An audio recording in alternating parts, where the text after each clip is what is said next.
Chapter 6 Magician. The castle was impressive. It was not large, but it was tall and well designed. It had a deep moat, a stout outer wall, and a high inner tower girt with parapets and embrasures. It must have been built by magic, because it would have taken an army of skilled craftsmen a year to build it by hand.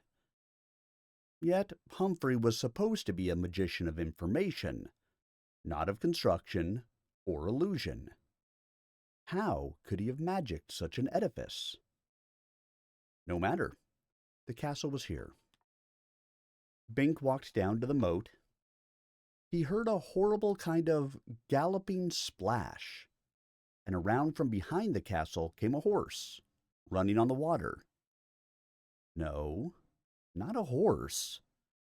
A hippocampus, or seahorse, with the head and 4 feet of a horse and the tail of a dolphin. Bink knew the dolphin only from old pictures. It was a kind of magic fish that breathed air instead of water. Bink stepped back. The thing looked dangerous. It could not follow him out onto land, but it could pulverize him in water. How was he to cross the moat? There did not seem to be any drawbridge. Then he noted that the hippocampus wore a saddle. Oh no. Ride the water monster? Yet, it obviously was the way to go. The magician did not want his time wasted by anyone who wasn't serious. If he lacked the nerve to ride the seahorse, he didn't deserve to see Humphrey.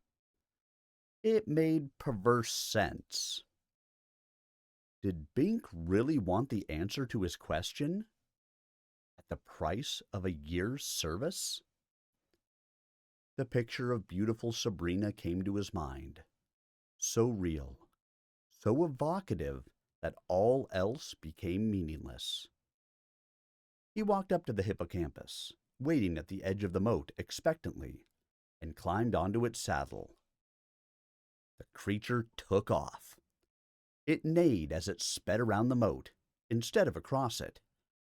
The steed was jubilant, using the water as a veritable racetrack, while Bink clung desperately to the saddle horn. The powerful front legs of the hippocampus terminated in flippers rather than hooves, scooping gouts of water back on either side, drenching him with the spray. The tail, curled in a muscular loop when the creature was stationary, uncoiled and threshed the water with such vigor that the saddle whipped back and forth, threatening to dislodge the rider momentarily. "Nay! Nay!" The monster sounded gleeful. It had him where it wanted him, right in the saddle, ripe for bucking off. The moment he hit the water, it would turn and devour him.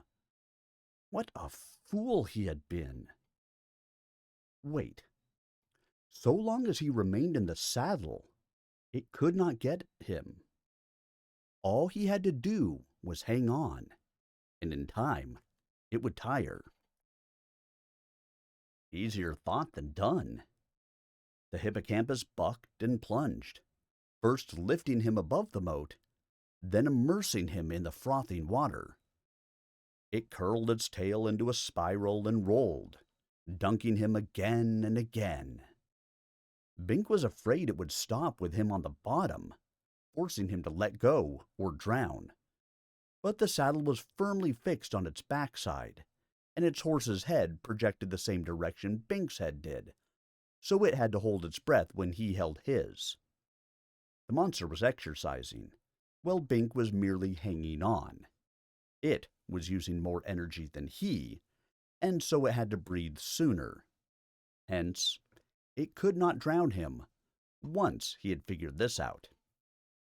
In fact, all he needed to do was keep his head, and he would win. For whatever that was worth. Finally, the creature gave up. It flopped to the inner gate and lay still while Bink dismounted. He had conquered the first hurdle. "Thank you, Hip," he said, making a little bow to the seahorse. It snorted and splashed quickly out of reach.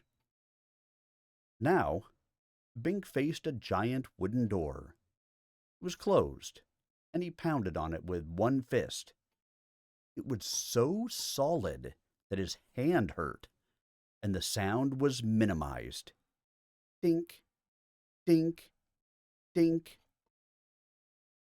He drew his knife and rapped with the handle, since he had lost his new staff in the moat, with no better result.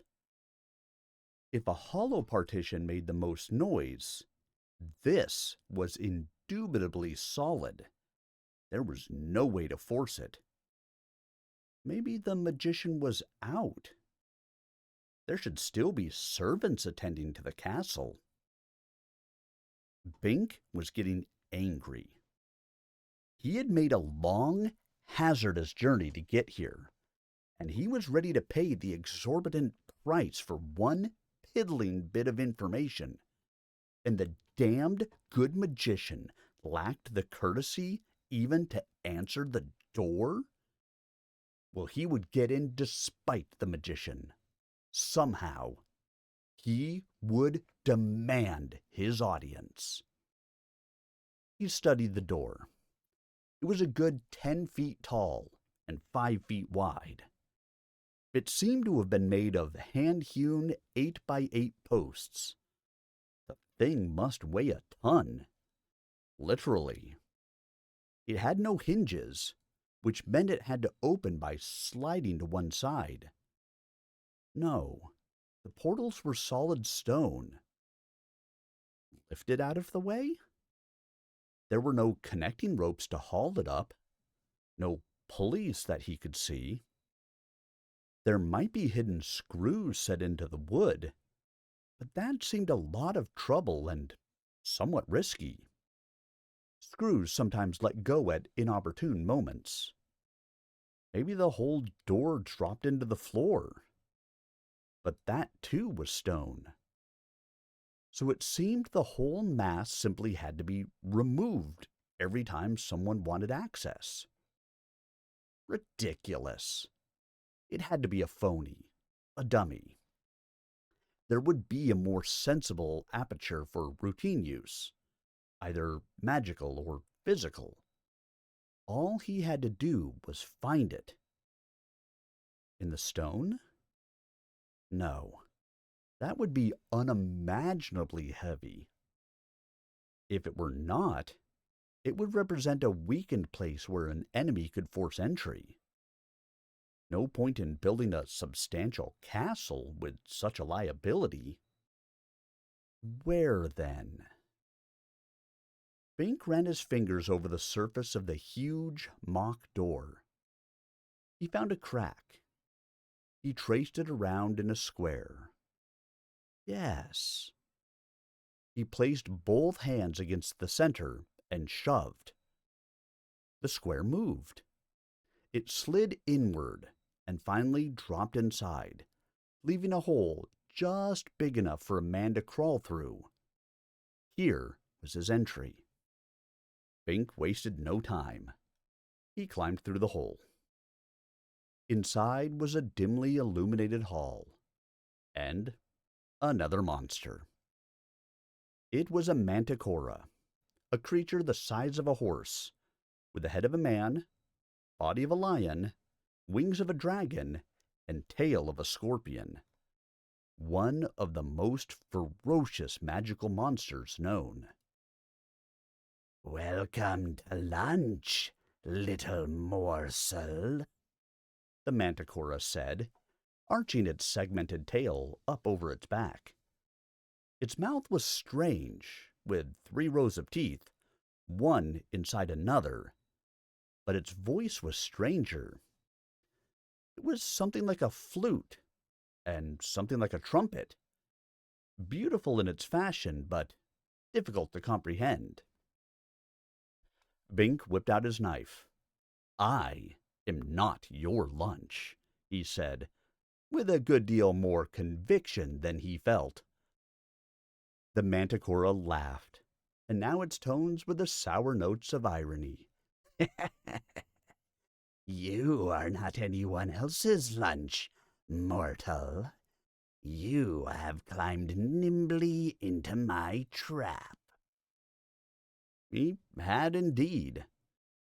But Bink was fed up with these pointless obstacles, and also suspected that they were not pointless, paradoxical as that might seem.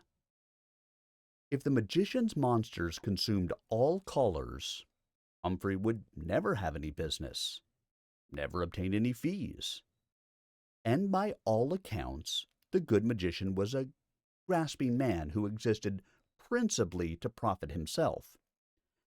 He needed those exorbitant fees to increase his wealth. So probably this was another test, like those of the seahorse and the door. All Bink had to do was figure out the solution. "I can walk out of this cage any time I want to," Bink said boldly. He willed his knees not to knock together with his shivering. "It isn't made to hold people my size. It holds in monsters your size. You're the prisoner, molar face." "Molar face?" the Manticora repeated incredulously, showing about 60 molars in the process. "Why, you pipsqueak mortal, I'll sting you into a billion-year suffering sleep." Bink made for the square portal. The monster pounced, its tail stabbing forward over its head. It was horribly fast. But Bink had only fainted. He was already ducking forward, directly at the lion's claws. It was the opposite direction from that which the monster had expected, and the thing could not reverse in midair. Its deadly tail stabbed into the wood of the door, and its head popped through the square hole.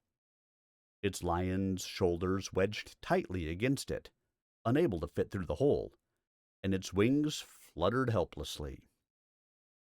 Bink could not resist.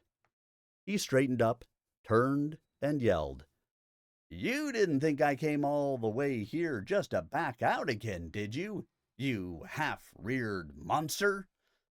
Then he planted a swift, hard kick on the creature's posterior, just under the lifted tail. There was a fluted howl of rage and anguish from the door. Then Bink was away, running down the hall, hoping that there was a man-sized exit. Otherwise, the door seemed to explode. There was a thump behind as the Manticora fell free and rolled back to its feet. It was really angry now. If there was no way out, there was. The challenge had been to get around the monster, not to kill it. No man could kill such a creature with a knife. Bink scrabbled through the barred gate as the Manticora charged down the hall, too late. Splinters of wood falling from its tail. Now Bink was in the castle proper. It was a fairly dark, dank place with little evidence of human habitation. Where was the good magician? Surely there would be some way to announce his presence, assuming that the ruckus with the Manticora had not sufficed. Bink looked around and spied a dangling cord. He gave it one good yank and stepped back, lest something drop on him. He did not quite trust this adorable castle. A bell sounded. Dong, dong, dong, dong. A gnarled old elf trotted up. "Who shall I say is calling?" Bink of the North Village. Drink of the what? Bink. B-I-N-K. The elf studied him.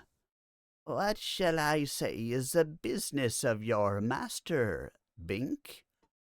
I am Bink. My business is the quest for a magical talent.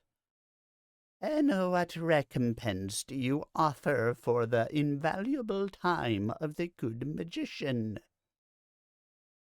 The usual scale. 1 year's service. Then in a lower voice, it's robbery, but I'm stuck for it. Your master gouges the public horrendously. The elf considered. The magician is occupied at the moment. Can you come back tomorrow? Come back tomorrow? Bink exploded, thinking of what the hippocampus and manticora would do to him if they got a second chance. Does the old bugger want my business, or doesn't he? The elf frowned. Well, if you're going to be that way about it, come upstairs. Bink followed the little man up a winding staircase. The interior of the castle lightened with elevation and became more ornate, more residential. Finally, the elf showed the way into a paper-filled study. The elf seated himself at a big wooden desk. Very well, Bink of the North Village. You have won your way through the defenses of this castle. What makes you think your service is worth the old gouging bugger's while? Bink started to make an angry exclamation, but cut himself off as he realized that this was the good magician Humphrey. He was sunk. All he could do now was give a straight answer before he got kicked out. I'm strong, and I can work. It is for you to decide whether that is worth your while. You are oink-headed, and doubtless have a grotesque appetite. You'd no doubt cost me more in board than I'd ever get from you. Bink shrugged, knowing it would be futile to debate such points. He could only antagonize the magician further. He had really walked into the last trap. The trap of arrogance. Perhaps you could carry books and turn pages for me. Can you read? Some, Bink said. He had been a reasonably apt pupil of the centaur instructor, but that had been years ago. You seem to be a fair hand at insult, too. Perhaps you could talk intruders out of intruding with their petty problems. Maybe, Bink agreed grimly. Obviously, he had really done it this time, and after coming so close to success. Well, come on, we don't have all day, Humphrey snapped, bouncing out of his chair. Bink saw now that he was not a true elf, but a very small human being. An elf, of course, being a magical creature, could not be a magician. That was a part of what had put him off at first, though increasingly he wondered about the accuracy of that conjecture. Xanth continued to show him ramifications of magic he had not thought of before. Apparently the magician had accepted the case. Bink followed him to the next room. It was a laboratory, with magical devices cluttering the shelves and piled on the floor, except for one cleared area. Stand aside, Humphrey said brusquely, though Bink hardly had room to move. The magician did not have an endearing personality. It would be a real chore to work for him a year. But it just might be worth it if Bink learned he had a magic talent. And it was a good one. Humphrey took a tiny bottle from the shelf, shook it, and set it on the floor in the middle of a pentagram, a five-sided figure. Then he made a gesture with both hands and intoned something in an arcane tongue. The lid of the bottle popped off. Smoke issued forth. It expanded into a sizable cloud, then coalesced into the shape of a demon. Not a particularly ferocious demon. This one's horns were vestigial, and his tail had a soft tuft instead of a cutting barb. Furthermore, he wore glasses, which must have been imported from Mundania, where such artifacts were commonly used to shore up the weak eyes of the denizens there. Or so the myths had it. Bink almost laughed. Imagine a nearsighted demon. "Oh, Beauregard," Humphrey intoned, "I conjure thee by the authority invested in me by the compact. Tell us what magic talent this lad, Bink of the North Village of Xanth, possesses." So, that was the magician's secret. He was a demon summoner. The pentagram was for containing the demons released from their magic bottles. Even a studious demon was a creature of hell. Beauregard focused his lens-covered eyes on Bink. "Step into my domain, that I may inspect you properly," he said. "Nuh-uh," Bink exclaimed. "You're a tough nut," the demon said. "I didn't ask you for his personality profile," Humphrey snapped. "What's his magic?" The demon concentrated. "He has strong magic." "But..." Strong magic? Bink's hopes soared. "But I am unable to fathom it," Beauregard said. He grimaced at the good magician. "Sorry, fathead. I'll have to renege on this one." "Then get ye gone, incompetent," Humphrey snarled, clapping his hands together with a remarkably sharp report. Evidently, he was used to being insulted. It was part of his lifestyle. Maybe Bink had lucked out again. The demon dissolved into smoke and drained back into his bottle. Bink stared at the bottle, trying to determine what was visible within it. Was there a tiny figure, hunched over a miniature book, reading? Now the magician contemplated Bink. "So, you have strong magic that cannot be fathomed. Were you aware of this? Did you come here to waste my time?" "No," Bink said. "I never was sure I had magic at all. There's never been any evidence of it.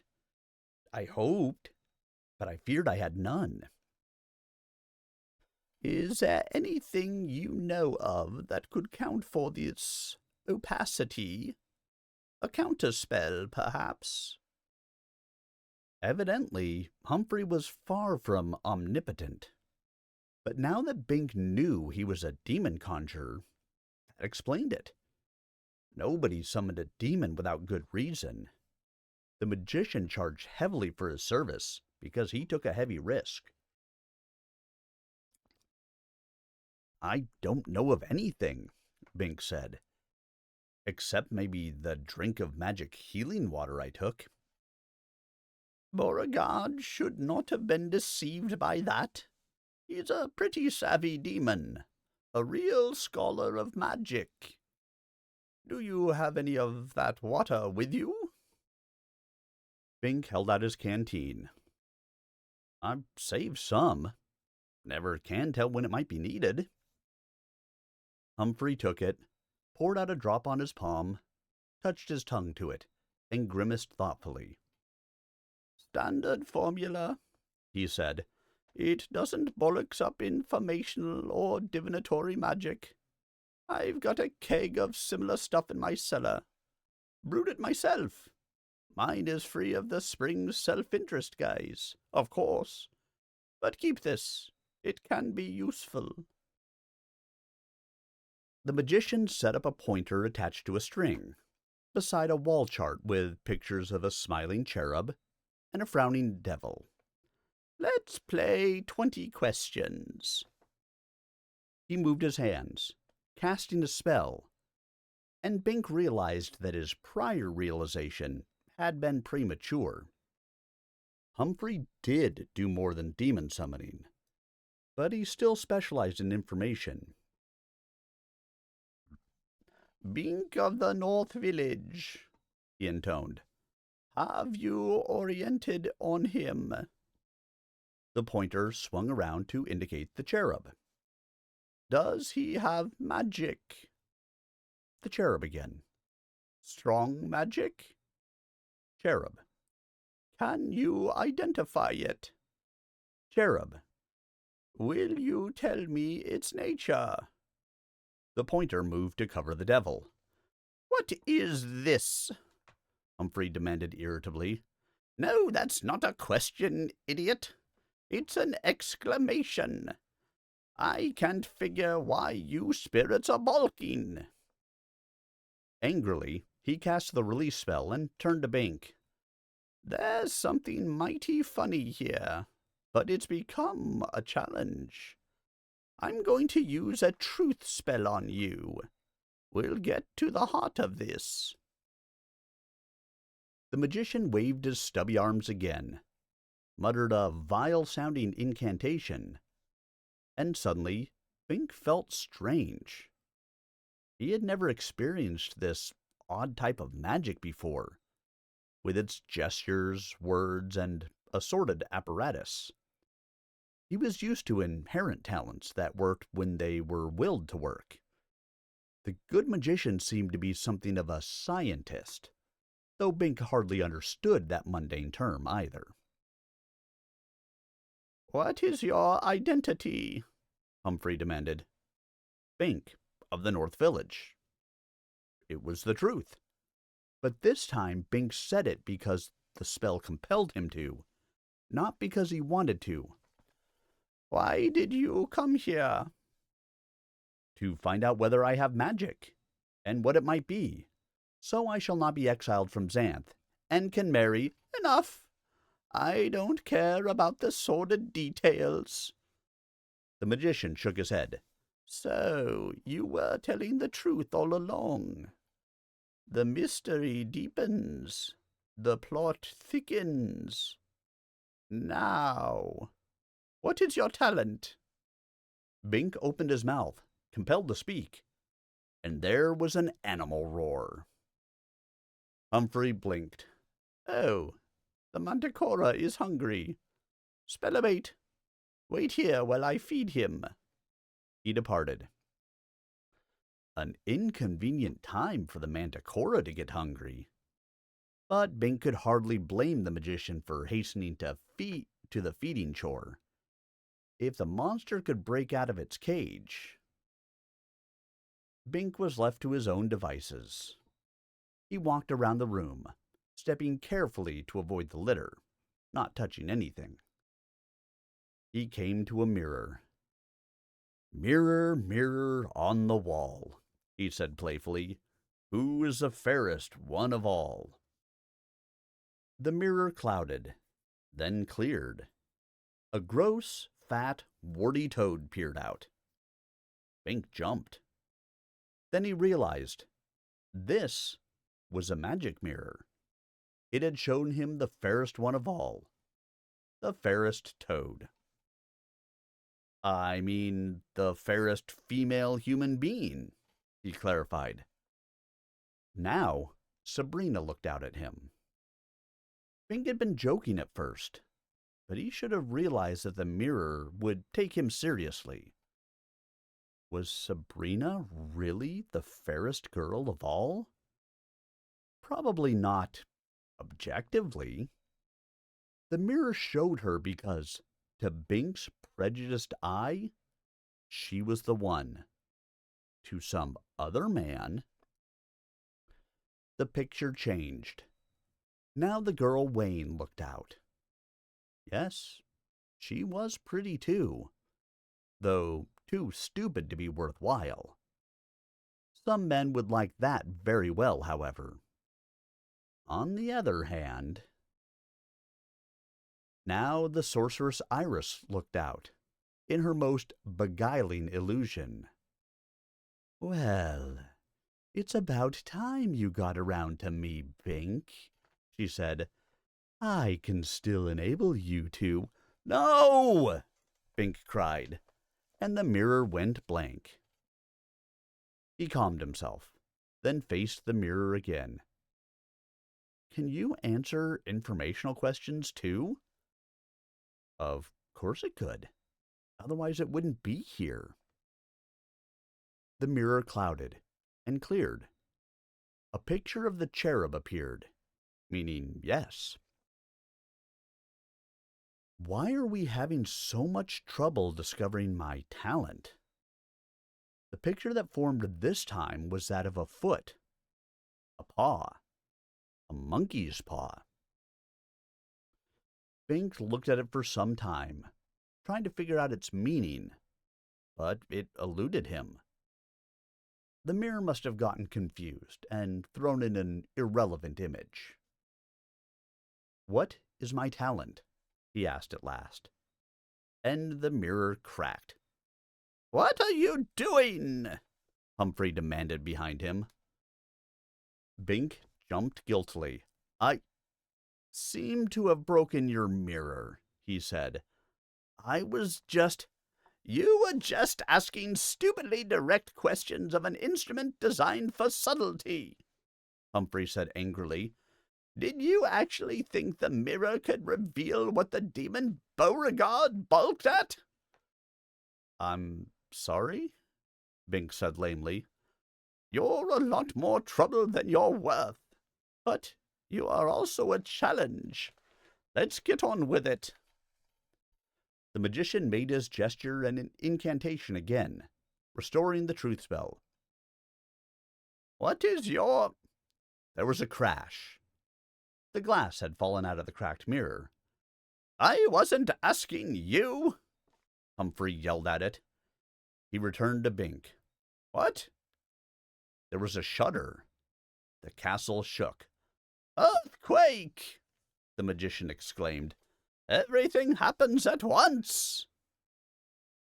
He crossed the room and peered out an embrasure. "No, it's only the invisible giant passing by." Humphrey returned once more to Bink. This time he squinted at him. Hard. "It's not coincidence.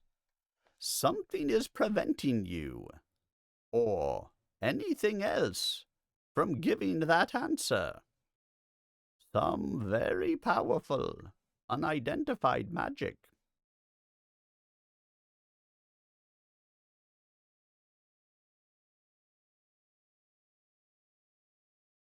"Magician caliber enchantment.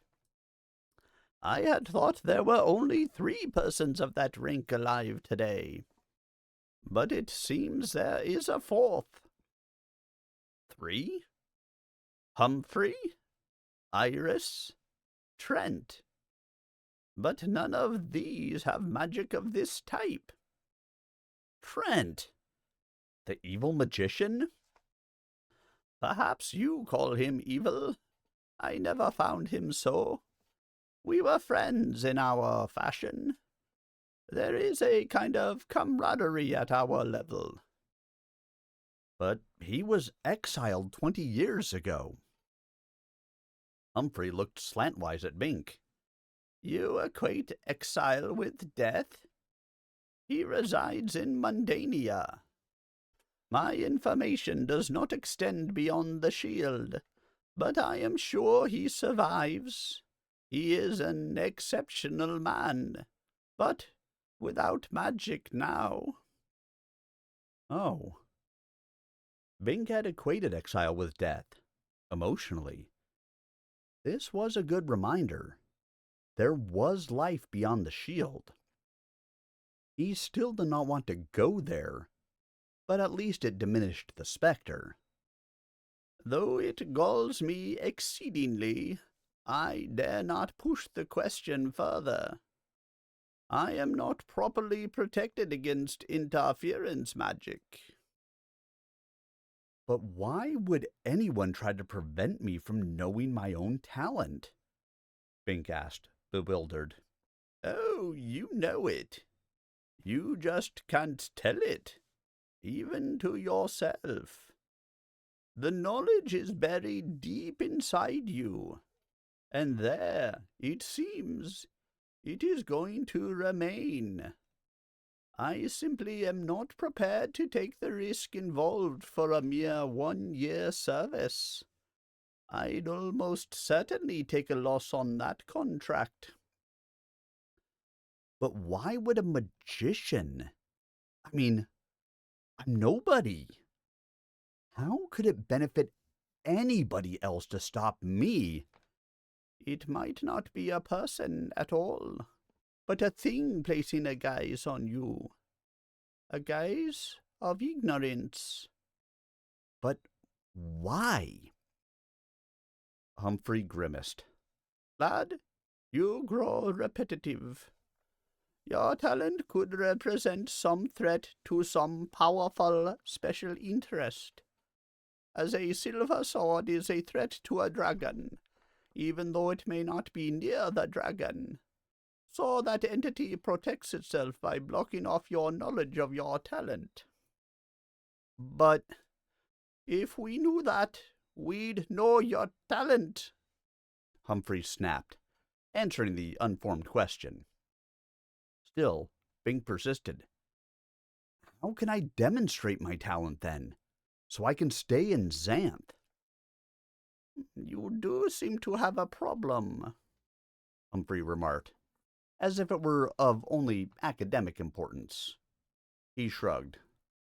I'd answer if I could, but I can't. There is, of course, no charge for my service, since I was unable to complete it. I will send a note with you. Perhaps the king will allow you to remain after all. I believe the bylaws specify that each citizen shall be possessed of magic, not that he actually has to demonstrate it in public. On occasion, the demonstration is suspended. I remember one young man who was able to change the color of his urine at will, for example. An affidavit was accepted in lieu of public display. Failure seemed to have mellowed the magician considerably. He served Bink a pleasant meal of brown bread and milk from his private breadfruit orchard and deerfly stable, respectively, and chatted almost sociably. So many people come here and waste their questions, he confided. The trick is not necessarily to find the answer, but to find the correct question. Yours is the first challenge I've had in years. The last one was, let me think, the amaranth. This farmer wanted to know how to develop a really superior plant for greens and grains, so he could feed his family better and bring in a little income for the comforts of life. I located the magic amaranth for him, and now its use has spread all over Xanth, and beyond it too, for all I know. It is possible to make bread from it that is almost indistinguishable from the real thing. The magician pulled out a drawer and brought out a special loaf.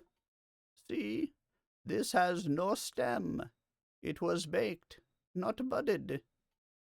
He broke off a chunk for Bink, who was glad to accept it. Now that was the kind of question to ask. The answer benefited the whole country of Xanth as well as the individual. Too many desires are of the monkey's paw variety, in contrast. The monkey's paw, Bink exclaimed. When I asked the magic mirror, it showed me. It would. The image derives from a mundane story. They thought it was fiction. But here in Xanth, there is magic like that. But what?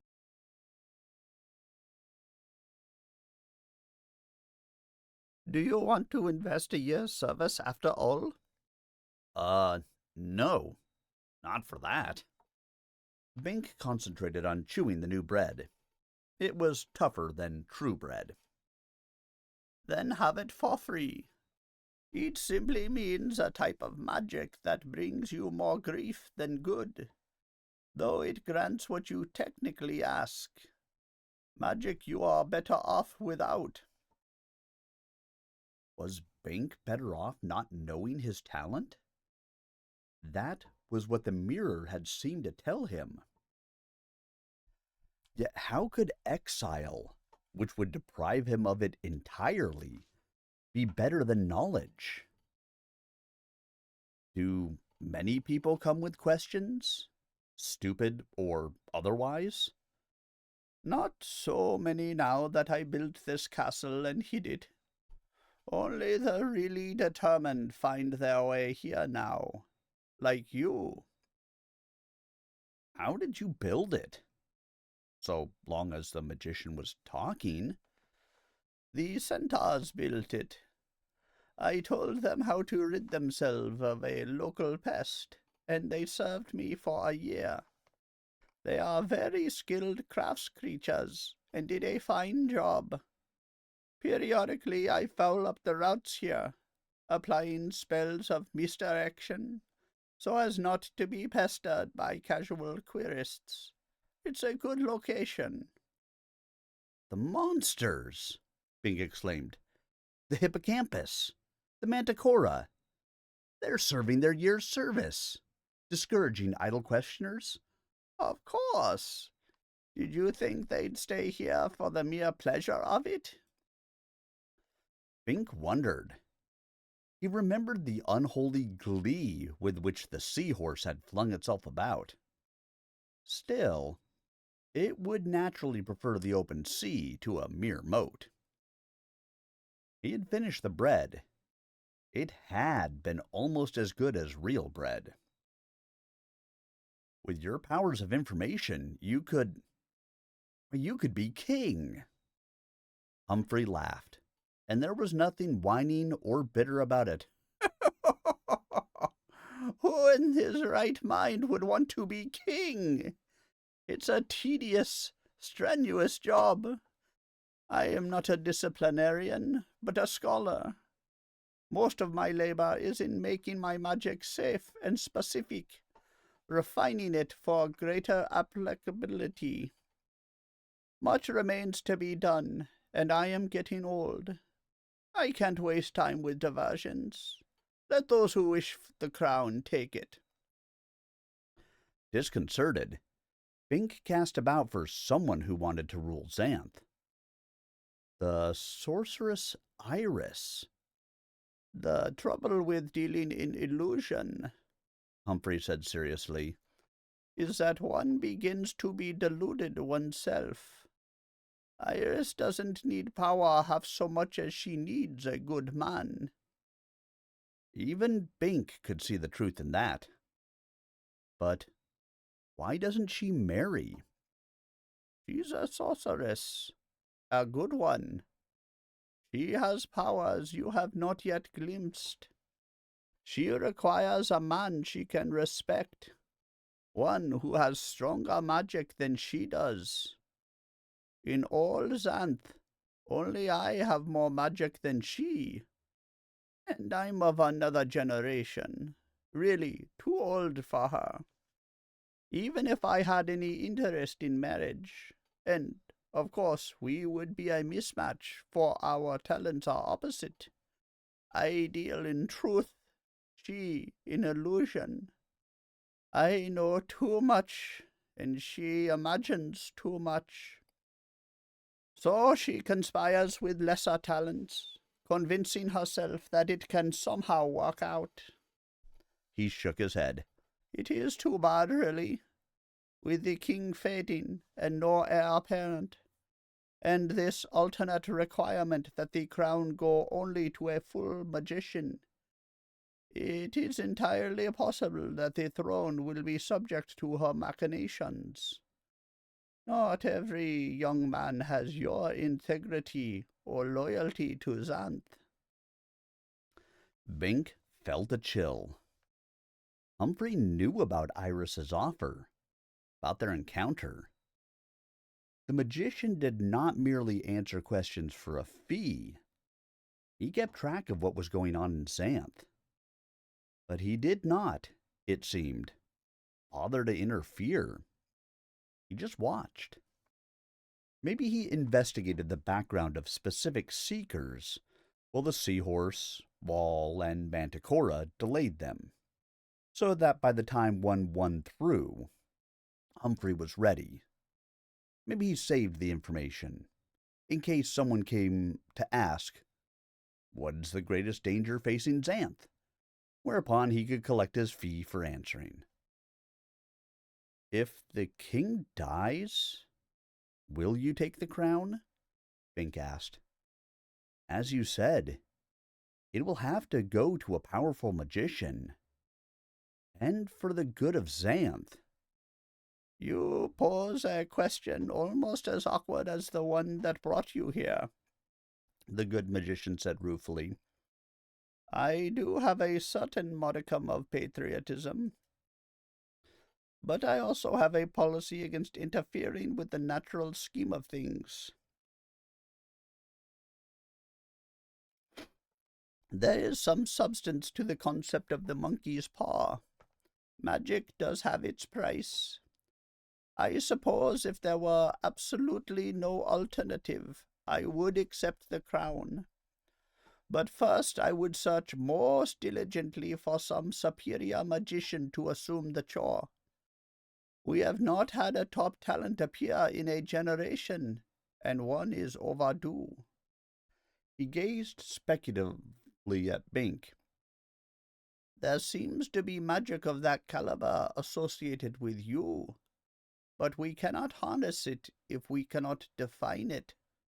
So I doubt you are heir to the throne. Bink exploded with incredulous, embarrassed laughter. Me? You insult the throne! No, there are qualities in you that would honor the throne, if you only had identified controllable magic. The sorceress may have chosen better than she knew or intended, but evidently there is counter-magic that bulks you. Though I am not sure the source of that counter-magic would make a good king either. It is a strange matter, most intriguing.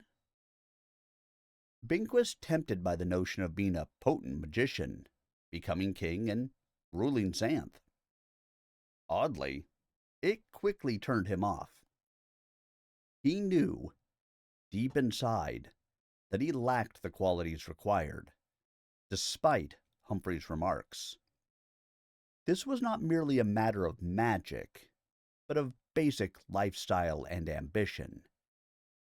He could never sentence a man to death or exile, however justified the sentence might be, or lead an army into battle, or spend all day deciding the altercations of citizens.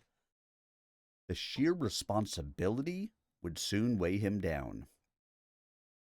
You're right.